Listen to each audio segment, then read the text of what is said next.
Clímax. Hola, ¿qué tal? Bienvenidos a las últimas noticias del medio ambiente en NTN 24, el canal de las Américas. Es un gusto saludarlos como siempre. Expertos aseguran que el cambio climático, tal y como predijeron años atrás, comenzó a desencadenar los primeros conflictos en la región africana del Sahel. La disminución de agua y tierra cultivable serían las principales causas. ¿Conflictos por agua?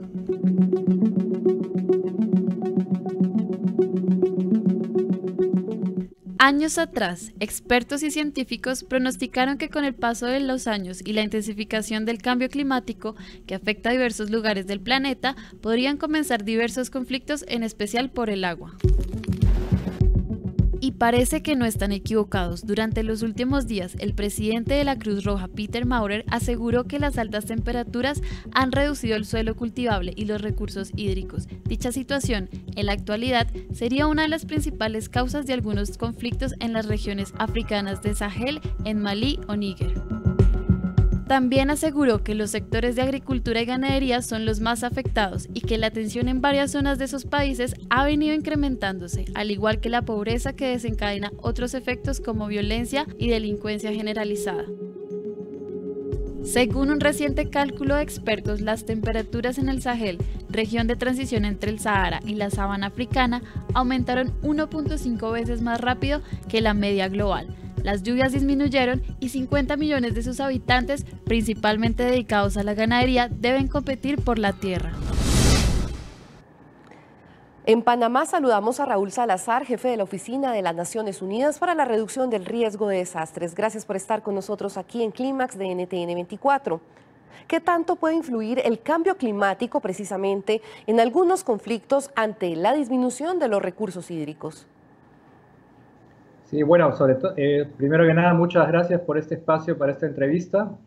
Y en principio, pues mencionarles que desde la Oficina de Naciones Unidas para la Reducción del Riesgo de Desastres se trabaja a nivel global y a nivel de nuestra región para avanzar con las prioridades del marco de Sendai.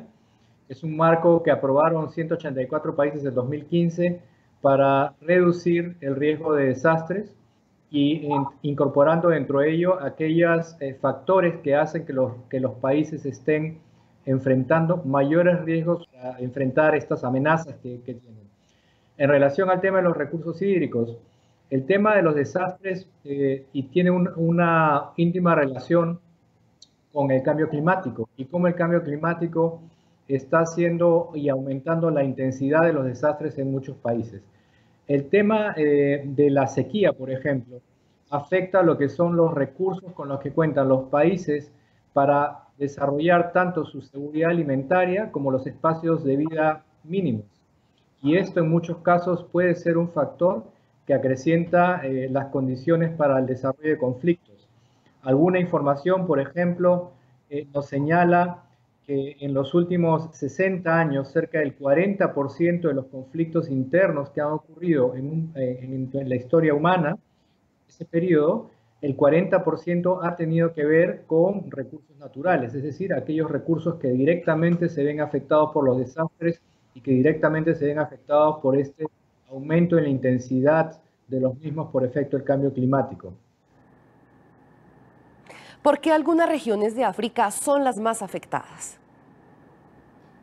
En este caso, las regiones del África es una de las regiones que enfrenta los mayores niveles no solo de pobreza, sino también de presión sobre los recursos naturales. Por ejemplo, la degradación ambiental, el manejo poco sostenible de estos recursos naturales, pueden ser conductores y mecanismos a través de los cuales se acrecientan los conflictos y hacen también, por consecuencia de existencia de estos conflictos, una mayor probabilidad, una mayor vulnerabilidad frente a las amenazas que ocurren en un país y que hagan que estas amenazas que ocurren y que enfrentan los países sean más serias. Si, por ejemplo, por efecto de los conflictos que existen en muchos países de nuestro planeta, incluido el África, los recursos, las capacidades institucionales, las capacidades familiares se deterioran, es muy posible que estas amenazas, cuando impactan, tengan consecuencias mucho más serias. Actualmente, por ejemplo, se puede decir que personas. Una estimación que ha hecho nuestra oficina en un estudio reciente que lanzamos en el 2017, señalan, por ejemplo, que cerca de 26 millones de personas han visto forzadas a abandonar sus hogares por efecto de los desastres, por ejemplo, ¿no? Esto puede generar también una condición de vulnerabilidad y vincularse directamente a los procesos de migración. No solamente se ve esto en el África, sino también se puede ver como un mecanismo presente en nuestras regiones, en nuestra propia región de las Américas. ¿Qué hacer para evitar estas situaciones? ¿Cuáles son sus recomendaciones? En principio yo creo que las recomendaciones que se han dado no son recomendaciones que hace una oficina de Naciones Unidas, sino son recomendaciones que los mismos países han acordado en el marco de Sendai.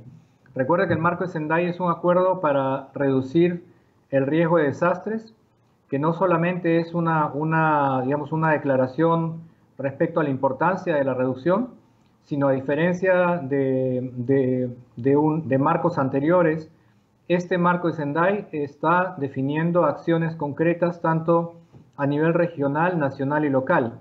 Es decir, qué pueden hacer los países para reducir este riesgo de desastres y por tanto reducir este impacto de los desastres sobre la calidad de vida, sobre el aumento, por ejemplo, de la vulnerabilidad de las familias, de las naciones, y que son a su vez posibles causantes tanto de conflictos, en muchos casos por la presión o por el impacto que tienen los desastres sobre los recursos y por tanto a su vez sobre la competencia de estos recursos que en algunas zonas genera conflictos, así como también desplazamientos. En el caso de los desastres, por ejemplo, la comunidad internacional, los 184 países que acordaron firmar y avanzar en estas iniciativas señalan primero que es necesario avanzar en el conocimiento del riesgo, es decir, conocer qué amenazas se tienen y adaptar estas respuestas a estas amenazas. Señalan, por ejemplo, la importancia de tener una gobernanza del riesgo, es decir, estructurar dentro de los propios países una institucionalidad que permita abordar los problemas del riesgo, así como también no solamente la respuesta a la emergencia, sino también reducir la posibilidad de que esos riesgos ocurran, por ejemplo, convirtiendo a su vez las inversiones públicas y privadas en inversiones resilientes, es decir, que protejan el desarrollo futuro de los países. Y en una cuarta prioridad, que en caso el desastre ocurra, pues que esta reconstrucción sirva para que se reconstruya mejor, es decir, no se reconstruya sobre los errores del pasado, no se reconstruya más riesgos, sino por el contrario, se haga a los países más resilientes. Por último, en este caso es necesario recordar lo siguiente. Cuando hablábamos de esta relación entre cambio climático, conflictos, desplazamiento, notemos, por ejemplo, una cifra que nos da la OECD. En este caso, la OECD, por ejemplo, señala que de los 55 países que se señalan como estados frágiles, es decir, estados que por una u otra razón están en una situación de vulnerabilidad por efecto de los conflictos, por efecto de la pobreza, la sequía. En muchos casos, en este caso, el 80% de estos 55 países en estado frágil, el 80% tiene algún tipo uno o más recursos naturales que son valiosos. Y en este caso, el utilizar estos recursos naturales de manera que favorezcan el desarrollo y puedan ser utilizados en la construcción, por ejemplo, de paz, o ser la base en la construcción de crecimiento económico, de diversificación o un desarrollo sostenible en el largo plazo, depende precisamente de cómo estos recursos se manejan, de cómo se administran y cómo se hacen sostenibles. Raúl Salazar, jefe de la Oficina de las Naciones Unidas para la Reducción del Riesgo de Desastres, Oficina Regional para las Américas del Caribe. Gracias por estar con nosotros aquí en Clímax. Muchísimas gracias a ustedes por el espacio y encantados de poder apoyarles cuando lo requieran.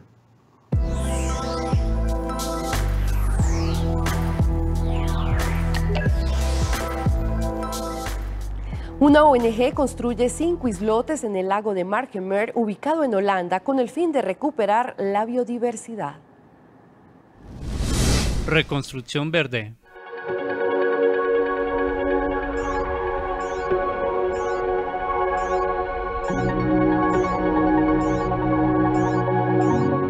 holandeses crean 5 islotes artificiales en Lelystad, un lago ubicado en los Países Bajos, con el fin de mejorar la biodiversidad de la zona y preservar la vida silvestre. El plan es liderado por Natuurmonumenten, una ONG que trabaja por la protección de la naturaleza en Holanda. El espacio cuenta con una extensión de 700 kilómetros cuadrados de agua y anteriormente contaba con una gran diversidad de vida acuática.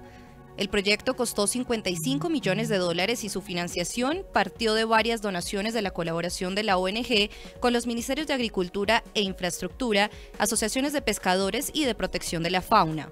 La construcción de los 5 islotes tardó 2 años y medio y hasta el momento ha traído cerca de 30.000 golondrinas. El lugar cuenta con 127 tipos de plantas formadas por semillas transportadas por el viento. El agua del lago alberga una gran variedad de plancton que sirve como alimento para las aves que viven en el lugar. La isla principal tiene 3 observatorios de aves y una vivienda para el guardia, mientras las otras 4 están libres y son de uso exclusivo para la fauna y flora. La organización busca, con la creación del nuevo archipiélago artificial, repoblar y recuperar la biodiversidad de la zona.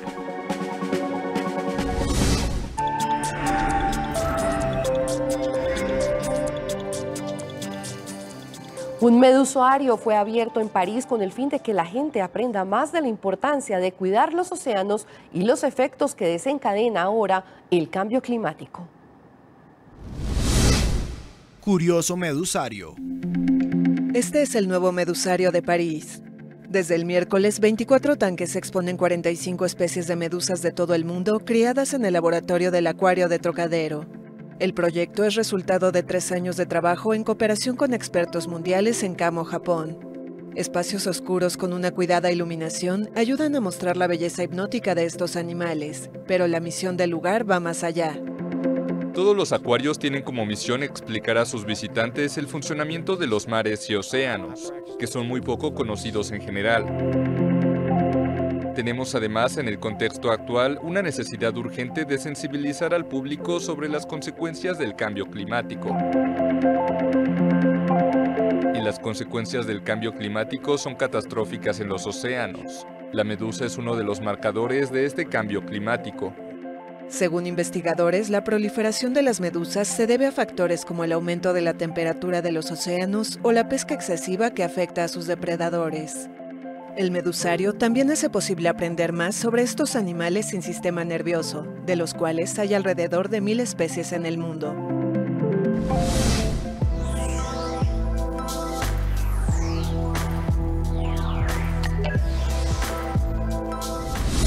Hola, soy natural porque utilizo la bicicleta como mi medio de transporte y esto contribuye a no estar generando más gases de invernadero y mayor consumo de CO2 en la ciudad. Yo soy natural porque prefiero no usar pitillos en mis bebidas, porque prefiero llenar mi maleta de basura antes que botarla en las calles y porque prefiero no comprar cuadernos y anotar digitalmente. Soy natural porque conozco mis orígenes, porque entiendo qué es reusar, reutilizar y reciclar, y porque prefiero vistas como esta que esas junglas de cemento.